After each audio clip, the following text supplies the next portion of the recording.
Whew, snow, snow, snow, more snow. Here in central Pennsylvania. I got about 8-10 inches last night. Just went up and fed my chickens. Had to shovel the path, as you can tell. You see all the snow on the roof, on the trampoline.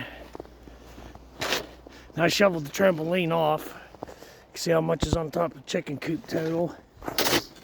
And on my shop. Lots of snow, lots of snow.